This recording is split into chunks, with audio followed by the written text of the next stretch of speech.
What is up, everybody in the Scuttlebutt Nation? I haven't said that in a while. What is happening? Thank you very much. I am Ro from the Scarif Scuttlebutt podcast, part of the Red 5 Network, and you have seen us here.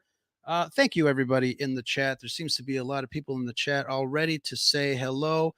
Let's go through that. Do you guys remember that show? Was it Romper Room that they had the lady, the teacher with the mirror that said, "Oh, I see Danny and Johnny, and let's see who we see in our magic mirror." We've got Skywalker's Academy. What is up, Spencer? Hello, Spencer. Comics and Cosmetics. Danny, we are teaming up next week for a wonderful, wonderful ScarifLive. I'll give you guys details later tonight. Megan is in the house. She's probably either working or working out. So the jury is still out on that, but let's see what she's doing. I know I'm sure we'll get some chatter from her in a bit. Again, thank you guys for joining me on this edition of Scarif Live Saturday nights. We drop all our audio episodes on Thursdays. I just dropped this week. I dropped 2 episodes. We did a Red 5 Network peer support podcast. Got together with a couple of podcasts and a couple of marketers that we kind of talked about, what goes on in our minds when it comes to marketing our own shows. Everything from equipment to views and all that stuff that preoccupies our brains when it comes to creating all this wonderful content for you guys. And then what other show did we do? I think Dave and I got together and we talked about the Inquisitors. Dave is a funny guy. He's one of my favorite collaborators, and we broke 2024. Had him on the as a guest for the year's first podcast, and kind of breaking down all our wonderful geek moments of 2023. That was a lot of fun. I hope you guys listened to that. And as far as any other shows that I really wanted to draw your attention to, as you know, if you know me, if you know the show, I'm not too big of a fan on the sequel trilogy. And one of our followers, challenged me to do a discussion show on the sequel trilogy. At first, I politely declined, but then I said, you know what? Content is content. So we got together. Semperfi Danny and I got together and we talked about The Force Awakens, The Last Jedi, and The Rise of Skywalker, as they are collectively known as the sequel trilogy. So that one was a very interesting discussion. Interesting for me because I usually don't pay too much attention or put together a show on something that I don't like. I'm not that kind of a podcaster. If I don't like it, I won't talk about it. Maybe once I'll say it and then I'll forget it. But we really had a good discussion. So take a listen to some of our previous shows because those are a lot of fun. Some other announcements. Next week, we have Kyle Newman, filmmaker and director of Fanboys. He'll be coming down here to the Citadel to say hello. Thursday, January 25th, a couple of things are happening that night. I think, let's see, Nicole and I are going to be doing a On the Fives live. So that'll be a lot of fun. And I'm teaming up with Used and Abused, Scott, Kim, and Nicole. One of their last episodes, they were doing some show and tells, and Scott was opening up some vinyl. That would be records. If you guys, if anybody was born prior, post 2019, look up vinyl. Back in the day, we used to have records and they had music and things on them. But I bought something and I wanted to share what I bought with the guys, the folks over at Used and Abused. This is going to be a fantastic box opening, as they call it. I don't do a lot of unboxing because I think they're silly. But when you get into unboxing stuff like collectibles and things like that, it is kind of fun. So that's great. So I'll be teaming up with Used and Abused, Scott, Kim, and Nicole. They inspired me. I went to go. I went and bought something on eBay, and it just came. So I'm gonna put that to good use. Let's see here. All right. I want to say a special hello to Comics and Cosmetics, Danny. She is watching and listening as she bakes or makes some spaghetti. I just had some pasta myself too. What did everybody else have for dinner? But excellent. All right. We have a wonderful guest. We're going to be talking about Star Wars, Star Trek, the other white meat, as I as I like to call it. But we're really we're gonna kind of dive into what it is to be, you know, geeky and nerdy and all the wonderful stuff that we love. We have a wonderful guest. We'll bring him out after our countdown. But David Jones, he has been on a Star Trek, so that is awesome. He's also been, if you guys were um, prepping to be scared during Thanksgiving, was it Thanksgiving? The movie is called Thanksgiving, but did it come out in Thanksgiving? We'll ask him when we bring him out. But again, big thanks to the chat. You guys are fantastic. We'll be right back after I push a couple buttons.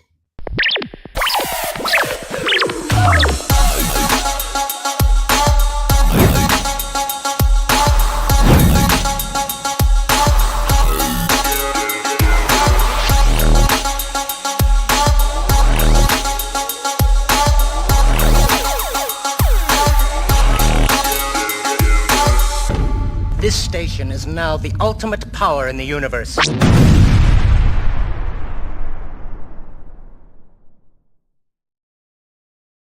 All righty. I'm going to switch spots. I told David that I'm a little OCD when it comes to my looking room, so I'm going to swap you out. David, how's it going, brother? I'm great. How are you? Fantastic, fantastic. Thanks for joining us here on the Scarif Scuttlebutt podcast. Your first time here on the Citadel. Thanks for having me. Absolutely. Thanks for coming on. And I mentioned, did I get some of that stuff right? I mean, obviously we're going to talk about Star Trek, but the Thanksgiving movie, did it come out in it was a horror movie, right? Guess it was. Yes, it was. Did it come out in during Thanksgiving or was it Halloween? I always picture horror movies coming out during Halloween. It came out Thanksgiving weekend. I know a lot of people wanted it to come out like during the Halloween season, but being a movie named Halloween, Thanksgiving, yeah. Yes, it did. Yeah, it was fantastic. Yeah, excellent, excellent. Yeah, there's some people reminding me in the chat. Oh, excellent. I did not know that. Eli Roth. Eli Roth, the legend. Yes, absolutely. So let's okay, so you've done a lot of things. We're gonna get to that, but I really, when people come on here, and obviously there are always folks that no matter what walk of life you meet them, there's always some commonality. Somebody is walking down the street and they're wearing like a Star Wars t-shirt or a Star Trek t-shirt. You know, you kind of get that, like that little weird, like one-on-one secret little nod, like, you know, you're one of us. So it's fantastic to be able to kind of meet all sorts of people. But the commonality that we all have as you know, I always throw the words nerd and geek around, but really it is kind of a family of people that really like these movies for one reason or another. And I'm going to ask you what why it is that you like it specifically, but I wanted to get your version of your Star Wars story. And I know you're wearing that wonderful emblem on your chest, but let's switch gears here, because we did mention that we were going to talk a little bit about Star Wars, but both Star franchises.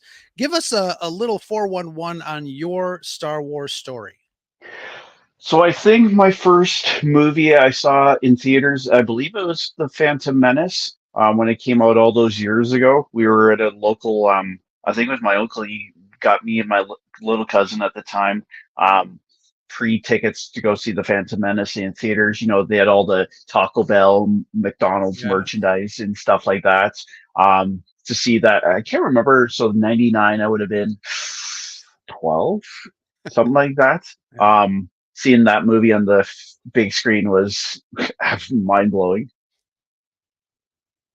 Yeah, absolutely. So, George Lucas or Pepsi paid George Lucas $2 billion to help market the movie, and obviously, Pepsi is Taco Bell and obviously Pepsi, Doritos, and all that stuff. So there were tons of stores out there pushing Episode One. And I told this story years a couple of months ago during another one of our shows when I was in Los Angeles in '99 to see the movie. I spent the night at the Grauman's Chinese Theater for 3 nights with other fans. It was one of the best experiences of my life. It was just so wonderful. But there was a Taco Bell down the street, and I offered the young lady behind the cash register like $30 for the t-shirt because it had Star Wars Episode One and obviously the Pepsi logos. And she said no. And I kept bumping it up. Finally I said, I'll give you $100 for that damn t-shirt. And still said no. So I hope wherever she's at, she still has the t-shirt and it is putting her through college because damn it, I wanted that too. Oh, that was special, wasn't it? Absolutely. I remember, traveling, I live here in Chicago, but I remember packing like Darth Vader like neckties and shirts and stuff like that and thinking I'm like, I hope I'm not like overdressing for this event. But then you get there and you get to Los Angeles and obviously there's like stormtroopers walking down the street. There's Boba Fett's on Hollywood and Vine. I'm like, yeah, I don't think my tie is going to attract that much of attention. Yeah, absolutely. What was your first ever Star Wars video game you ever played? Oh, let's see. Oh, it was on the old Atari 2600. I'm a little older than you, so it's the Atari 2600 Empire Strikes Back game where the Ooh, AT-AT looked like 6 pixels on top of each other. So it was very, the effects were for the time must have been what, 86, 85. Um the graphics were like top notch back then. yep. Oh yeah. I think my first ever game was Shadows of the Empire for Nintendo Ah, 64, I and remember then that one too. the pod racing game came right after it. After those were some of my favorite ever video games. And I still, to this day, I still remember some of those scenes in the Shadows of the Empire. And I remember fighting the Scout Walker, the what do you call it? The we call it like the Chicken Walker, but the ATST inside the hangar bay. And I think didn't you play as Dash Rendar? Yep. Yeah, and I remember the music. I remember, getting attacked by a wampa, all that stuff. It Playing was the great Hoth fun. scene. Playing the Hoth scene. That was one of the best parts of the video game, right? Yeah, absolutely. Oh, So that is your Star Wars story, 1999, Episode One, The Phantom Menace, and yeah, those were good times. I remember, there was a little Star Trek Star Wars crossover during my stay at the Grauman's Chinese Theater. At 3 in the morning, we were awakened by a minivan full of Star Trek fans. They all had their blue uniforms from the original series, and there was a guy that came out with Spock ears, and he was flipping everybody off because obviously we were all Star Wars fans, and he was like yelling at us saying, "Yoda was a puppet." Yoda was a puppet. It was hilarious. It was wonderful, wonderful, great fun between the franchise fans. It was fantastic. all Have you that. ever had any of those types of experiences? Have you gone to conventions and really kind of enjoyed, being a fan or just being part of it? Oh God, yeah. I go to the fan expos, Comic Cons every year as much as I can. So they have there's a Canadian one called group called the 501st Legion. So Sure. they do a lot for cancer, sick kids, stuff like that. Great cause and everything. So they have the last couple of years they've had the Jabba the Hutt Oh palace wow. scene and Nice. everything there. So there's a big Jabba the Hutt. Oh, I love the stuff. Again, I'm a nerd through and through, so I go to the Comic Cons, I dress up. Um, I have a great time. That's usually my yearly pilgrimage. That's fantastic. And here in Chicago, we have a lot of conventions. We've got the big one called C2E2, which is in April. There is, I think it's Fan Fest in August. So we have a lot of them. if you're ever willing to travel, we have a podcast get together every year. I think this year we're having it in October here in Chicago. So if you're not doing anything, I'll hit you up. That would be a lot of fun. We also have members of the 501st that are part of the Red 5 network. So we always get together with some stormtroopers. I never get tired of seeing stormtroopers walking around in real life. It's so cool, isn't it? Isn't it? Yeah. Oh, we all want to wear it, right? We all want to dress up as a stormtrooper. Exactly. I'd love to be a stormtrooper in a Star Wars show or movie. I mean, there's a reason, Daniel Craig was in The Force Awakens. He's like, I don't care, just put me in a suit. I mean, it's embedded in us just to be able to kind of love that Star Wars or any franchise really. Tom Hardy too. He was the First Order in the Last Jedi. I think so. Yeah. Fantastic. But what is your favorite stormtrooper? Speaking of stormtroopers, what's your favorite stormtrooper variant? I was gonna say the clones. It's gotta, again, I grew up with Rebel Commando, so it's gotta be the clones. Oh, sure. But it's Stormtrooper. No, I'm not gonna say the Scouts. Ooh, it's hard to pick, isn't it? It's gotta be, I gotta go with the classic. Nothing beats the classic, right? Nothing at all. Let's bring it out. I would rock a Clone Wars one in a second. Absolutely. But there's it's the mask is so iconic.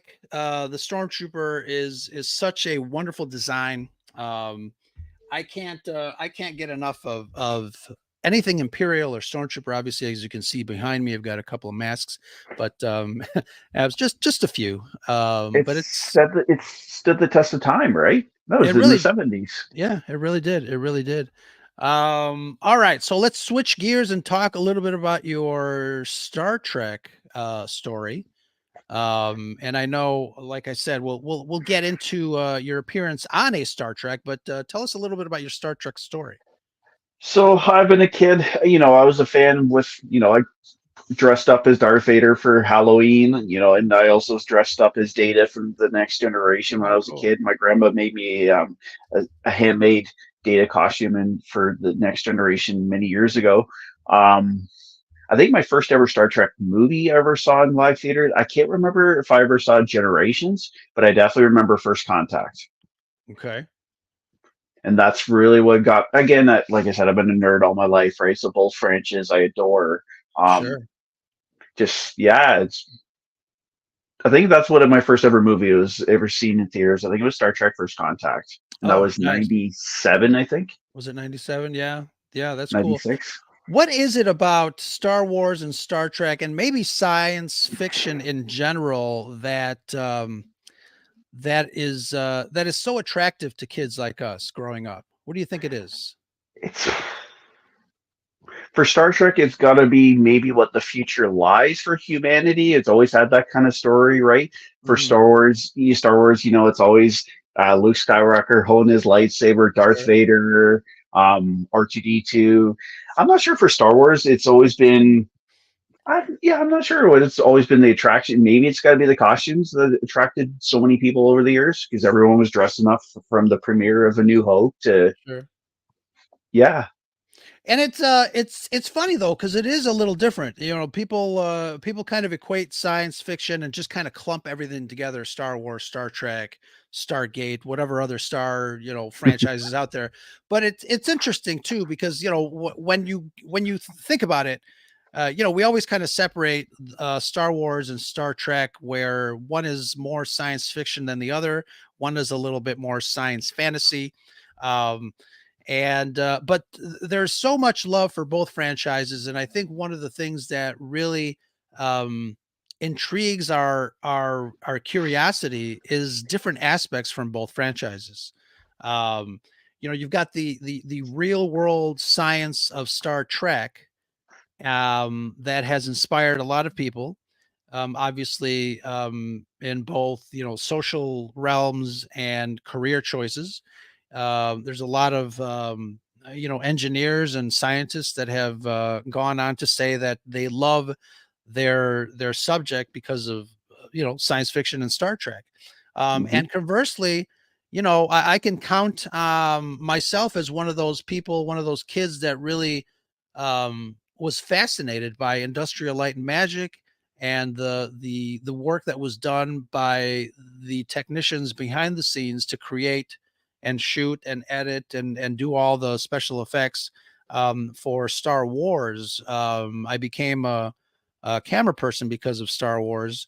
And again, as a kid, for me, it wasn't like, I mean, obviously the visuals were great, but I was just so enamored at the work that was being done behind the scenes. Um, did your career choices were they delegated by any of the franchises that we're talking about tonight? Not really. Like, I think when I was a kid, I might have always wanted to be in Star Wars and Star Trek as an actor. Also, the Bond franchise, because again, I've grown up with family members from the UK, so I grew up in the Bond franchise for sure. Um, More than likely, yeah, I'm sure subconsciously it was like, yeah, you one day go be an actor in one of these franchises, right? Yeah, you're almost complete. You got one more franchise to go. Here's an interesting question from my friend Danny, Comics and Cosmetics. If you got one, if you had to choose Trek or Wars, that's a hard one. To watch or to acting? Um, Danny, to watch or to act in? How about both? First, to watch. Which one, like, what's your comfort nerd movies? Oh, she says I random. Fandom. Ooh, Yeah. it's a tough one. It's a tough one because I've grown up with both. Hmm. Now I've acted in one of them. I definitely want to act in. I definitely want to be in Star Wars, whether it be a future project, whatever they're doing, The Mandalorian. I can't choose because I would love them both. Yeah, Honest opinion, but I definitely want to be in Star Wars one day. absolutely. And I'm sure it'll happen. So you were in Star Trek Strange New Worlds, and I wanted to ask you a little bit about what that process was, your role. How did you find out? Did you audition? All that nitty-gritty behind the scenes stuff. So I had another job at the time. I was working telecommunications in Canada here for one of the big providers. So it limited my availability to what I can do, right? So originally I was supposed to play an Orion. You remember the green skin people in the original Oh series? yeah. Like, so I was originally supposed to play one of them. I think it was, did you see season two of Strange New Worlds at all? Yeah. So I think it was in the Rigel 7 episode that I was originally supposed to play one of the Orions in. But I think I had a scheduling conflict with my work. I couldn't get such and such days off. I can't remember exactly what it was, but so I had to drop out of that. And then I saw, weeks later that they were looking for a wounded soldier, but I didn't know what that wounded soldier was for. I didn't Oh. know Klingon, human, Vulcan, whatever it was. So leading up again, we're still in COVID restrictions back then, right? So you had to go COVID testing before costume fittings, before shooting, obviously as well too, right? So when I was going costume fitting for the first time, I'm walking in the wardrobe department.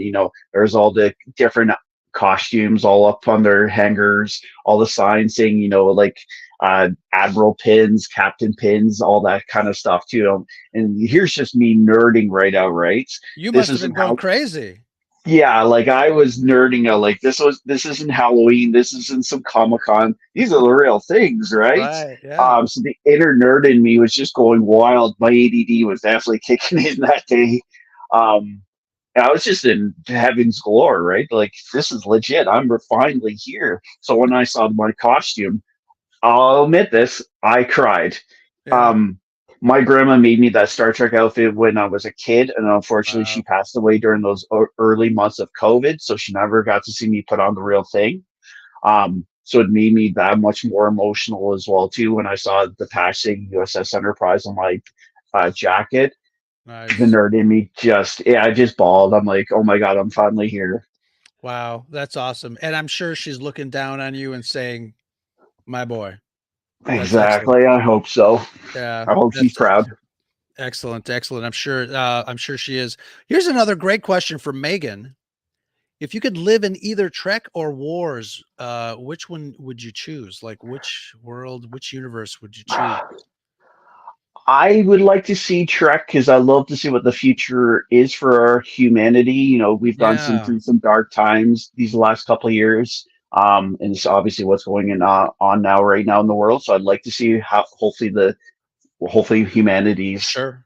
gotten better. Um, Hopefully we but don't I fuck it up. but I'd also love to. Would love to be in a galaxy far, far away. Hopefully, as a Jedi Knight. Okay, I was going to ask you, like, what type of character would you like to be in Star Wars? If Somebody, I somebody asked if you would be willing to play a young Balin Skull if given the opportunity. Of course you would. Yeah. of course I would. Of Duh. course, I'm sure I could grow the beard out very Right, quickly. right.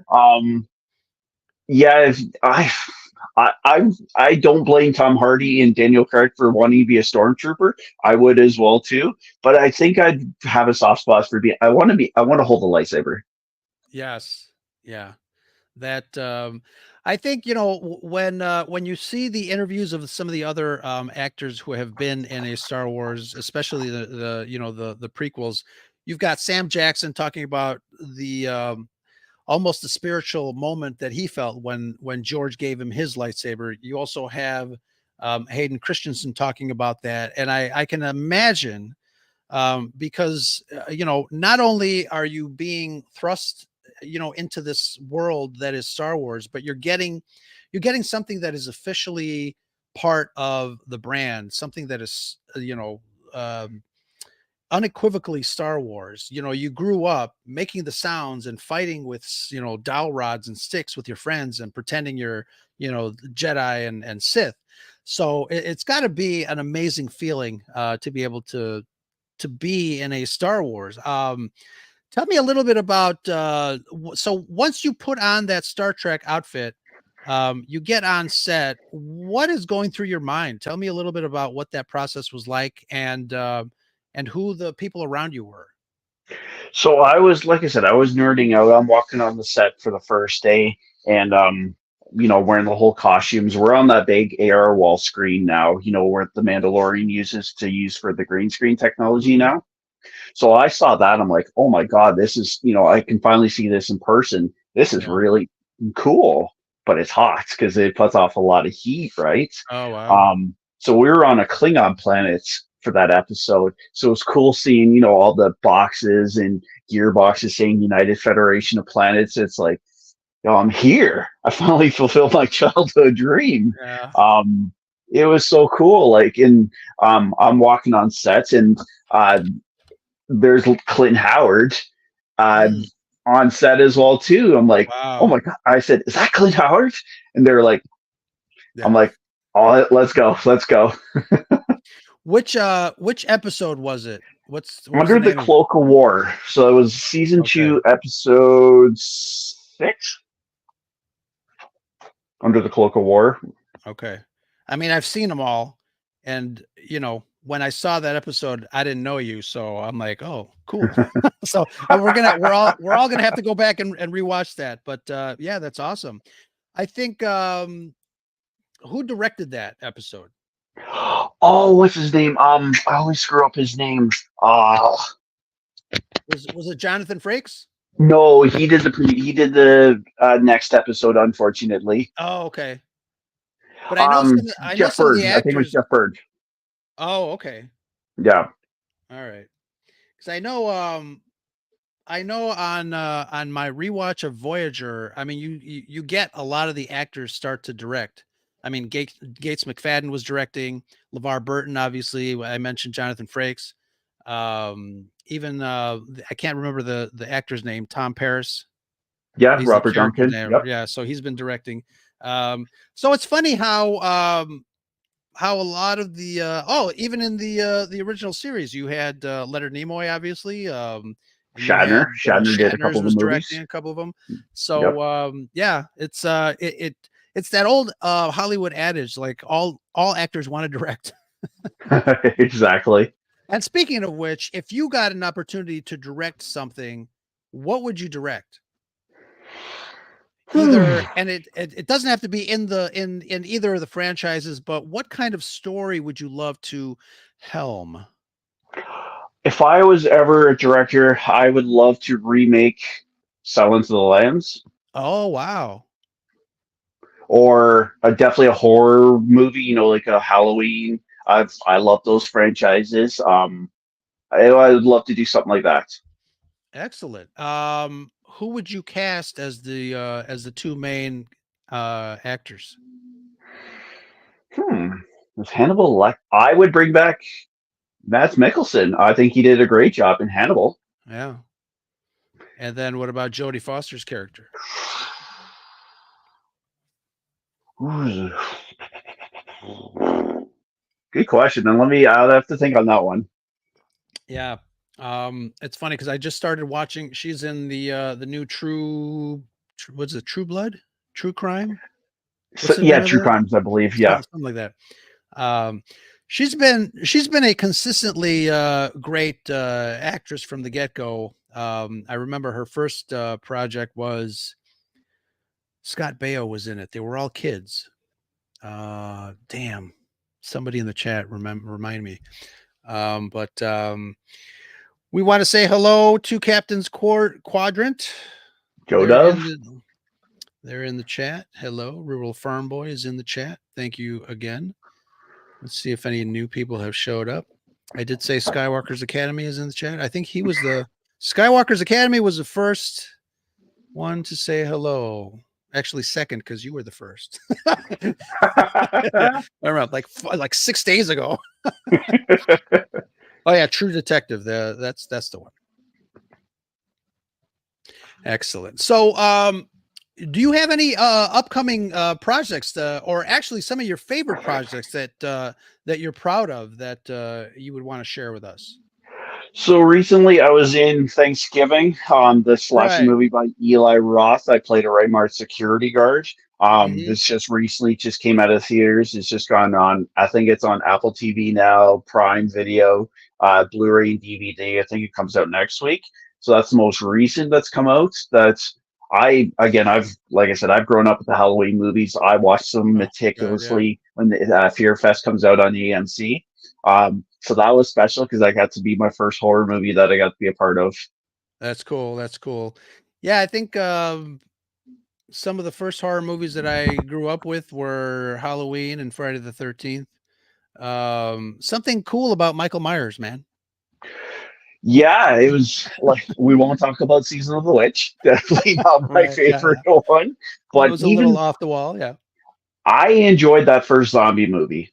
Hmm. It was cool to see the backstory of Michael Myers, and even as a kid. And then the second one, yeah. Yeah. That's too funny. Oh man. So What's your favorite Halloween movie then? I'm always gonna say the original one. That's like asking, what's your favorite Star Wars? Although I do like I love the first one because it was the original one, but it's gonna be The Empire Strikes Back. But something about the original Halloween movie, um, it was so different. I mean, John Carpenter was kind of a genius when it comes to that first Halloween movie. It was great.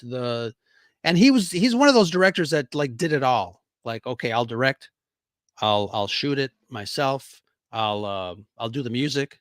There's not a lot of directors nowadays that can do a little bit of everything or everything like John Carpenter did.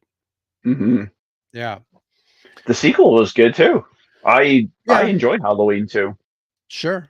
Yeah, absolutely. I think it's definitely one of those movies. Horror in general is such a raw genre. And I know, from time to time they try to push the envelope a little bit on horror, but a lot of times I think what's more horrific than seeing something on screen is seeing what's in your brain. Hmm. With subtleties and things kind of off in the corner and stuff like that. Do you are you a big fan of horror in general? Um, I I enjoy them. I definitely enjoy them. Halloween's always gonna be my bread and butter. Obviously, with the first couple of Jasons, the original Psycho. Um, I don't know if you can call Silence of the Lambs a horror. Obviously, the original Saw movie was fantastic. Sure. Yeah. Um, the original Texas Chainsaw Massacre, obviously, as well too. I love the franchise. It's they've all had great movies, and they've all been different. Sure. Yeah. I'm going to ask you, we're going to go back to the Star Trek world. Are there any, other type of roles in the Star Trek world that you would love to kind of sink your teeth into? Like if they Let me called you back. let me play a Klingon. Yeah, something about Oh, Klingons, right? iconic, right? Iconic characters. Is it because they're bad guys, or is it because of the way they look? Because we talk to a lot of people, and it does seem like everybody just loves to be a bad guy. But what is it about bad guys and villains in movies that actors just love? Maybe the nostalgic, like a race that have been around for so many years, and they're the anti. I don't get it myself as well too, but the Klingons look great. Sure. Um, and they always had a great villain. They always casted a great villain, so maybe that helped with it as well too. You had Christopher Plummer and the Oh you God, also had so good. Christopher Plummer. You had Christopher Lloyd in Star Trek Mhm. 3 as well too. Yeah. Um, so they just made those roles even more better, right? Who's your favorite Klingon out of all the Klingons that we gotten in television and film? Obviously, I would say Worf, but I've grown up. I love the Adams family, so obviously Christopher Lloyd's always going to get my secret spots because I love them as Uncle Fester. That's too funny.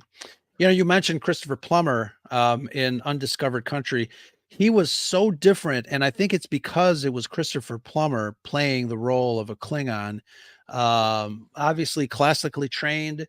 There's something about his portrayal as General Chang that actors like that bring such a different feeling to the role, especially in science fiction, because a lot of critics and a lot of people kind of play off science fiction as a kids genre, almost like comic books versus novels.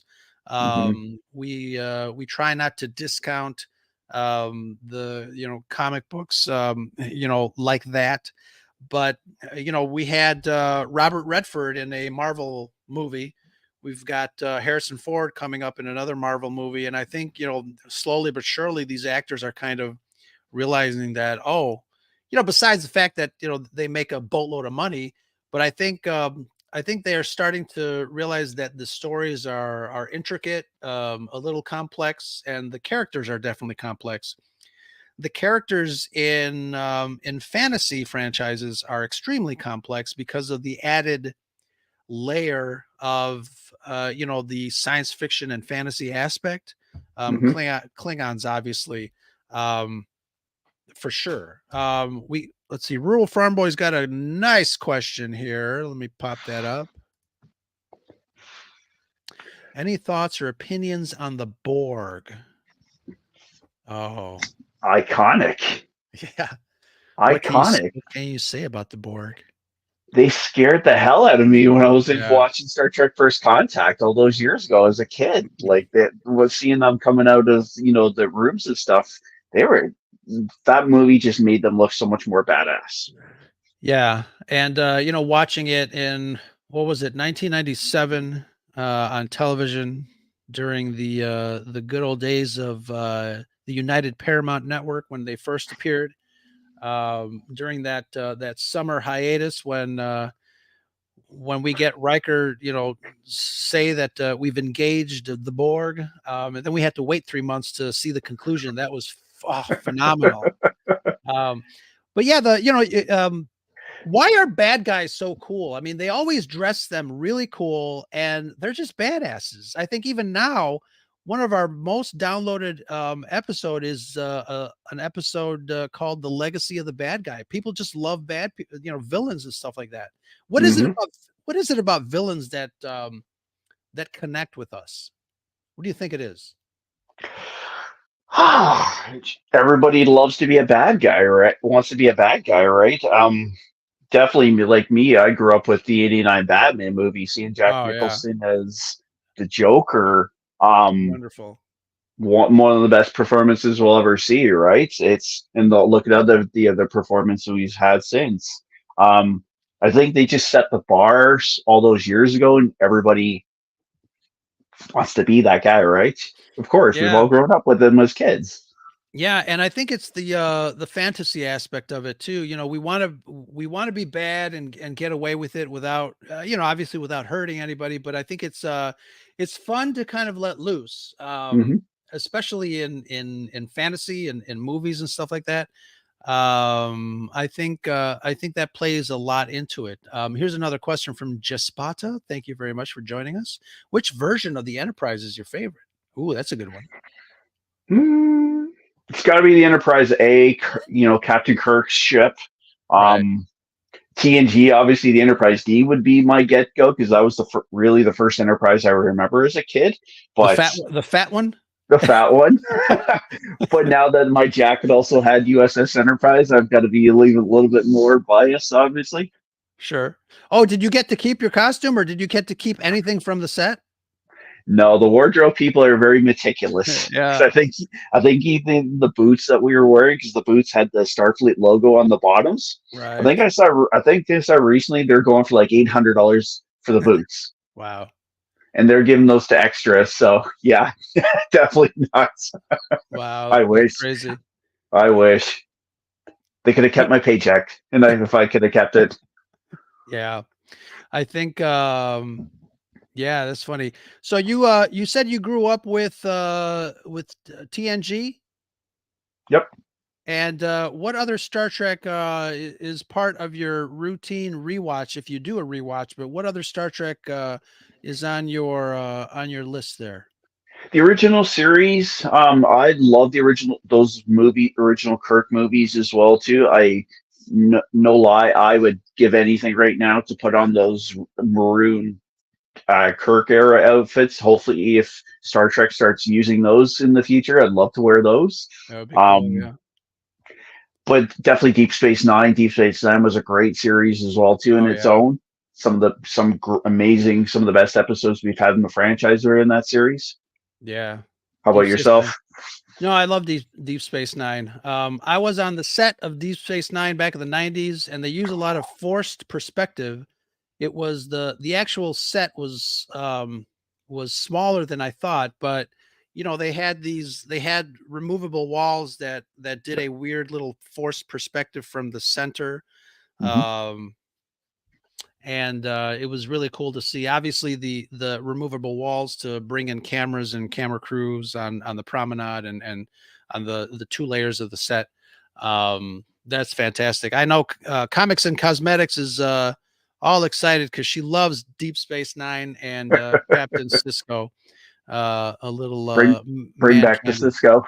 Yeah, bring back the Cisco. Yeah, bring back. Um, yeah, this is funny. The slogan for the show tonight is "May the Force will you to live long and prosper." Say that 10 times fast. That's Exactly. funny. Yeah. So, we talked a little bit before we went on the air. We talked a little bit about the technology that both franchises are using for special effects. And you did mention that some of those LED walls generate a lot of heat, but what is it? Go into a little bit more what it's like to be on the set of a Star Trek. Oh, And it's yeah, great. and I know it's different than because you were on for Thanksgiving, you were actually at a location, which is a lot different than being on a stage with the LED technology. But talk a little bit about walking on that stage for the first time. So it's cool. So we're on a Klingon planet, right? So it was all war. It's supposed to look like a military, like a military base kind of stuff like that, but for Starfleet, right? So that whole wall is also the same technology that they use for the Mandalorian. Mm, So now whatever you see in the back, there's no more green screen, where Obi-Wan can't really see who he's fighting, right? Now as the screen's live as as you see on the TV, right? It's so big. There's so many wires. It was really cool to see it as a fan. Like I think I saw leaks of it earlier, a couple of years before it became real. So it's so cool to see it in live person, right? Because now you can see what's really going on, what you're going to see on the television when it comes out, right? It was so cool. That's cool. That's excellent. Danny says she remembers the episode and she puts a little side note that Nurse Chapel touched you. Is that true? I believe she did. If I'm not mistaken, because I'm getting beamed off. I'm getting beamed back because after the battle of the Klingons, and then she's grabbing me because I'm a wounded soul. Nurse Jess Bush was fantastic. She was one of the nicest people there. I had a great experience. The cast were fantastic. They really are, and the crew. This is my jealous face. Yes, you're right. I think she's fantastic too. Just from a fan's perspective, obviously, because I watch her on this side of the screen. Well, we're all fans at the end of the day, right? Yeah, she was fantastic. There was all kids there too. She was great with everybody because we were there for long days, right? So How the long whole were your crew, days? the average, honest opinion, like the average day, even as a regular actor or as an extra, you're looking 15 hours. Wow. You do a lot of waiting while the camera guys set up and lighting does their As it thing. I mean, as an extra, yes, like they'll have obviously their the call sheets and whatever scenes that's shooting, stuff like that. And then if they're only using the regular actors for say there's 5 scenes, they only need you for scene 4 and 5. You're sitting in what's called a background holding, um, keeping yourself busy and stuff like that until they call you and say, we need you such and such. But they also knew, I think they knew that I was a lifelong Trekkie. So this wasn't just some job to me. So they right. were nice enough to let me walk on the set, enjoy it, as long as I keep quiet, stay out of the way, kind of stuff like that. So that was special. No, that's pretty cool. So it made the days a lot shorter than what they were. A lot of Sudoku waiting. For some people, yes, like there were people unfortunately who did not make it to the set. But like I said, I think they knew that I was a Trekkie forever. So maybe I might have got special leeway. Like, who knows? That's kind of nice. To somebody who wants to work, right? And they knew, Sure. Maybe my grandma making her magic happen, right? There you go. Told you. Absolutely. That's wonderful. That's wonderful. You also mentioned the James Bond franchise. What is it about James Bond that connects with you personally?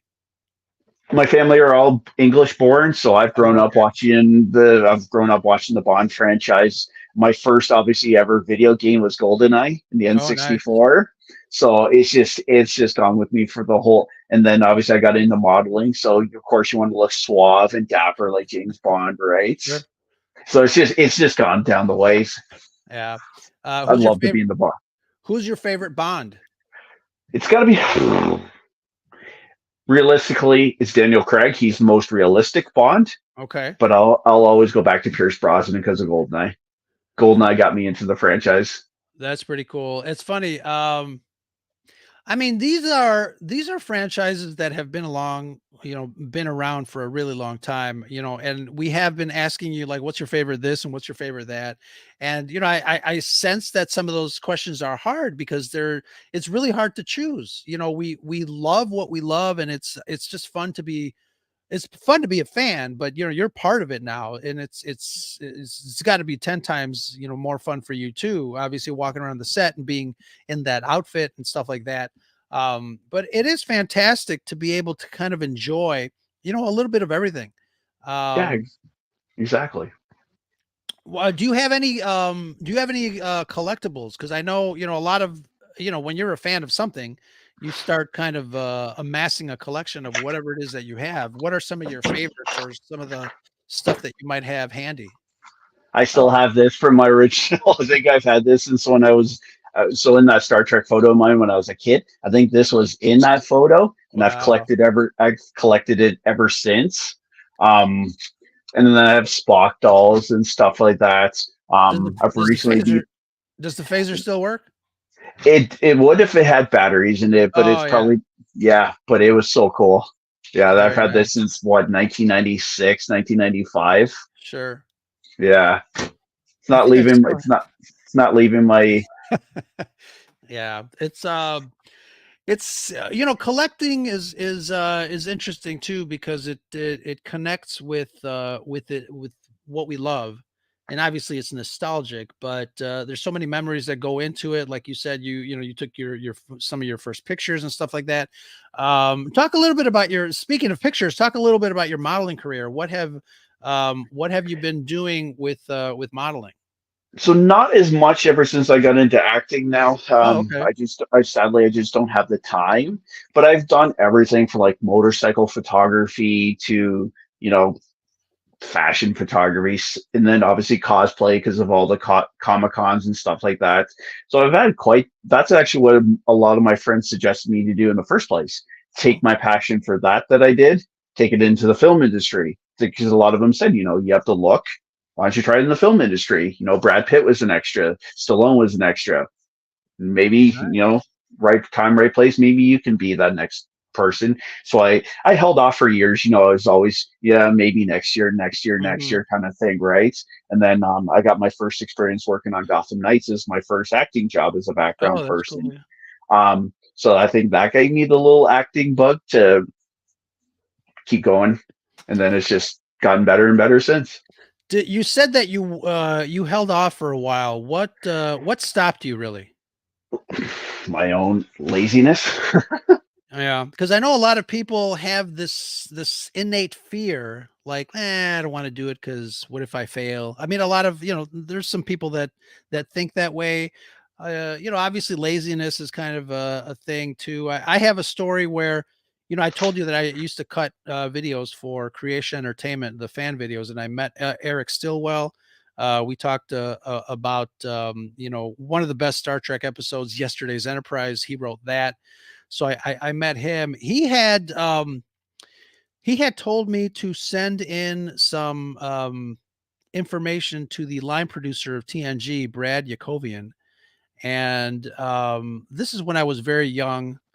He said that I think in another universe I could be editing Star Trek right now, but because of my self-doubt and self-fear, I still have that stupid letter that I wrote to Brad, saying that, one of your writers suggested that I contact you and I'd like to come down to LA and meet you. And I never fucking sent it. And Mm.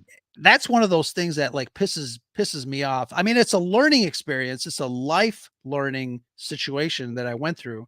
But it's one of those things like self-doubt, never again, you know? The one piece of advice I can give you though, you still got time. Yeah, absolutely. Yeah. Star Wars is doing a lot of behind the scenes videos, and especially now that they are ramping up to do more television shows. So I'm gonna get ready. Do it, man. You can be a stormtrooper yourself on The Mandalorian or There you something go. like that, right? Imagine I'm how that ready. would I'm feel. ready. I'm ready to go.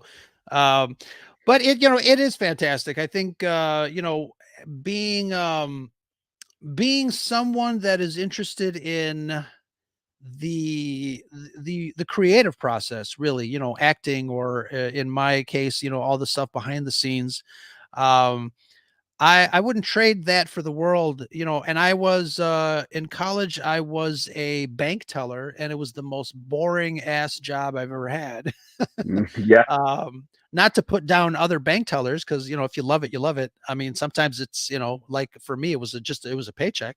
Hmm. But I don't know, the aspect of being creative, and I think that's one thing that science fiction really does well.